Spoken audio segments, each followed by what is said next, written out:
Solo Sikoa just confirmed a massive new addition to MFT, so we'll see what's that about. We'll also check out what's new for Randy Orton, Seth Rollins, and more. Starting things off with the latest for Randy Orton and Cody Rhodes, and what continues to be hinted at there. Cody Rhodes came out to speak, but was quickly cut off by Paul Heyman and the Bronze. Randy Orton made a quick appearance to back Cody up against the Vision, and that's when we hear Paul Heyman continue to plant the seeds for issues between Cody and Randy. Paul Heyman was very confident that Randy and Cody would lose in the main event of the night, and Heyman argued that no matter who got pinned from Randy and Cody's side, it was going to start some big issues either way. Heyman said if Cody gets pinned, that Randy would question Cody's ability of being the undisputed champion if he's taking losses like that. He said that if Randy gets pinned, Randy would be wondering where Cody was at to help him. Paul Heyman said that there's no way Randy Orton and Cody Rhodes' friendship lasts, and how that wasn't a prediction, it was a prophecy. The Vision left the ring and Randy did what he does best in recent weeks. He was staring at Cody's title. Then there was a backstage segment where Cody Rhodes brought up Paul Heyman's remarks, but Randy told Cody that nobody cares what Paul Heyman thinks, and they both vowed to have each other's backs. Then in the main event of the night, turns out that part of what Paul Heyman predicted did end up becoming true. The Bronze ended up picking up the big win over Cody and Randy after some outside interference from Seth Rollins, and it was Randy who got pinned, so Randy may be thinking exactly what Paul Heyman predicted. Maybe Randy was wondering where was Cody at and why couldn't he save him from that pin. And not only was Paul Heyman's words the biggest teaser of the night for the Randy and Cody situation, but fans felt like even Randy Orton's Smackdown entrance felt a bit off. Felt like something was being teased there too. Randy had a very long entrance in where he did go up to a lot of fans at ringside. He was talking to them, fist bumping some of them, and interacting a lot. Even for one fan at ringside, Randy saw that they had a Cody Rhodes sign. So Randy took the sign and gave it to Cody to sign before giving it back to the fan. So even though Randy is a babyface in this moment of time, fans just feel like all those over-the-top nice things that Randy did during this entrance could very well be setting up his heel turn to sting even harder once it really happens. Although everything appears to be in gear for Randy and Cody, it does seem like too big of a feud to waste at this time of the year. That's a WrestleMania-worthy program right there, so we'll have to see if they'll really waste it now this late in the year, or if they'll hold on it for one of those bigger events next year. Let's go over some of the things Seth Rollins did on SmackDown, because there were a lot of telling signs there as well, with what happened at the end of the show. Right as Randy Orton appeared to be getting ready to win the tag team match, Seth Rollins ended up making a surprise appearance to curb stomp Randy Orton and help the Vision win the match. Everything was going the Vision's way.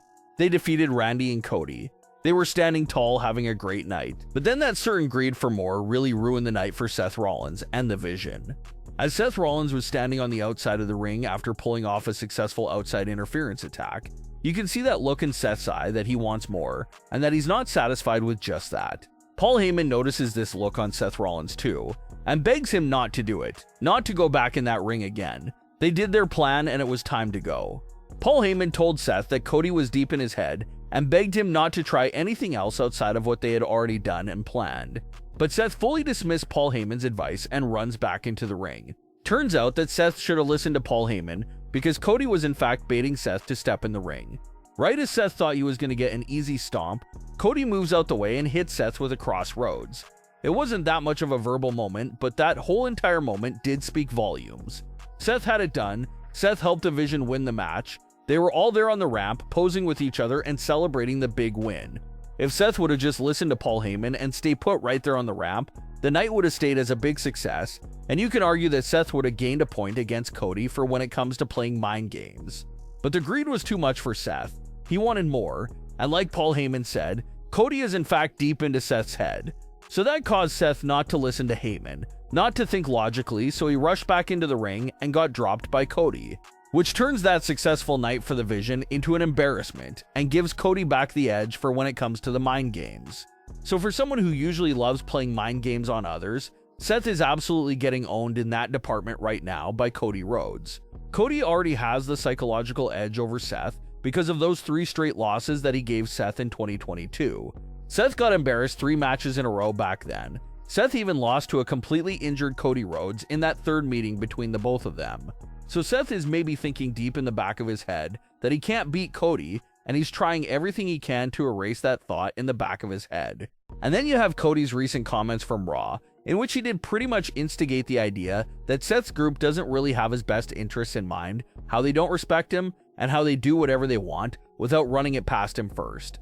Seth swore that none of that was true, but like we talked about earlier in the week, the way Seth strongly reacted to those remarks from Cody was definitely a telling sign. Felt like Cody did strike a nerve there on Seth, and maybe the things Cody was saying were all things that Seth was thinking about recently, so it really sparked that strong reaction out of him. So due to their history, due to Cody's recent remarks, Seth can't think clearly and is just blinded with rage and this desire to defeat Cody Rhodes. And that's what caused Seth to make that massive mistake not to listen to Paul Heyman in the closing moments of Smackdown. Fans joke that if it was Roman Reigns getting that advice from Paul Heyman in that spot, that Roman would have listened to Heyman. But it continues to be a very amazing story and feud, especially for something that's not so important like the Crown Jewel Championship. That title itself doesn't have much value of anything, but this story between Cody and Seth and that history there is very rich, and it's creating such an amazing build-up heading into that match at Crown Jewel. Usually don't see detailed build-ups to Crown Jewel Championship matches, so it's nice to see a real rich story here heading into that event. And the winner of that match does feel like it'll be important for reasons even outside of the Crown Jewel Championship.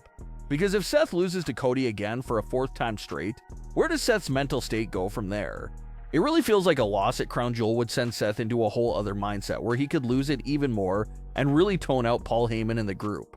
So it does feel like a high stakes match. It does feel like a lot is on the line for this match between Cody and Seth.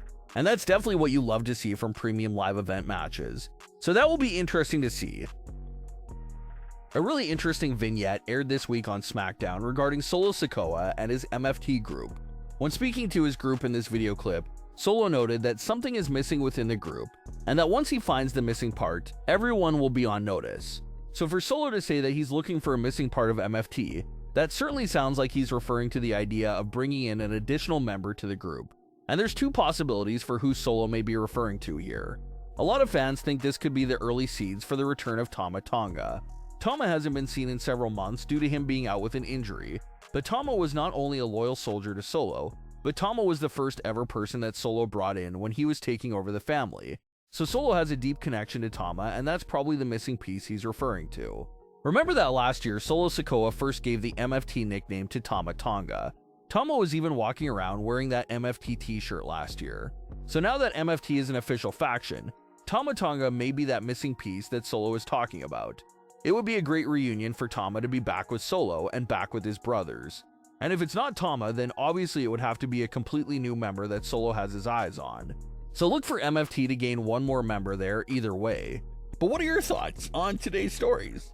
Leave your comments below. Don't forget to subscribe with all notifications on, and leave a like if you enjoyed. Thanks for watching, guys.